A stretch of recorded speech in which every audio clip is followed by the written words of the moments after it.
Dragons, Dinosaurs, and Death. Job chapter 41, verse 1. Can you draw out Leviathan with a fishhook? What kind of creature was Leviathan? Two animals are mentioned in the book of Job that you probably will not find in a zoo.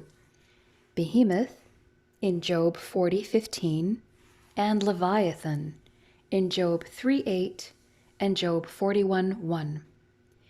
Although many people have tentatively identified these with the hippopotamus and crocodile respectively because of similarities between those beasts and the description in the book of Job, neither of them probably corresponds exactly with any known animal in existence today. Job was beset by enormous personal trauma and tragedies. In a brief span of time, he lost his health, his wealth, and his family. In the midst of his physical, spiritual, and emotional anguish, he cried out to God, seeking answers and explanations as to the purpose of his undeserved suffering. Job knew what it meant to wrestle with the problem of evil. And in the midst of Job's afflictions, God shows him that he often uses misery and suffering for purposes besides punishment. Among the several ways God demonstrates this are illustrations of 12 great and majestic beasts and birds, over which Job has no control. Please read Job chapter 38 and 39. God then zooms in on two more creatures in chapters 40 and 41, Behemoth and Leviathan. The word Leviathan is used 6 times in the Bible, in Job 3:8, Job 41:1, Psalm 74:14, Psalm 104:26, and Isaiah 27:1. But not every occurrence refers to the same creature. In Job 3:8, Psalm 74:14, and Isaiah 27:1, it is a natural sea monster or mythological creature. In Isaiah 27:1, where it is used twice, it is a symbol of the evil and fleeing enemies of God. But in Job 41:1, it is something different, and God's description of it is 34 verses long and very detailed. 3 explanations have been given for Leviathan's identification, as well as Behemoth's. 1. An unreal mythological monster, such as the 7-headed sea monster Lotan of Ugaritic mythology. 2. A real animal that exists today, such as the whale, dolphin, or crocodile.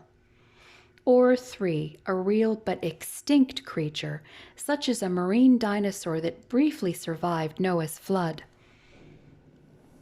If the creature in Job 41 were from pagan myths of the ancient Near East, then the whole argument of the chapter would collapse.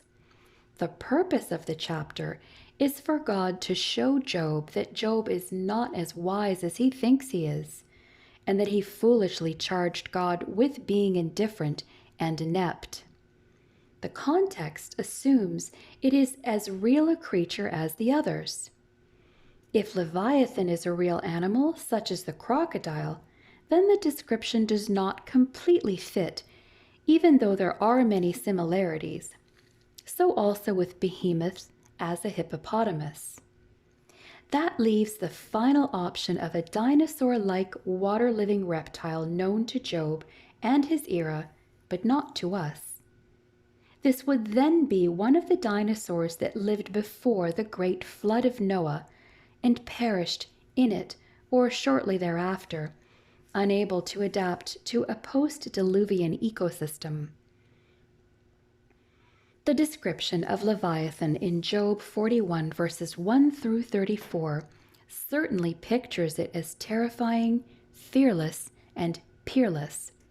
Sparks of fire come out of its mouth in Job 41:19, and no one can capture or subdue it.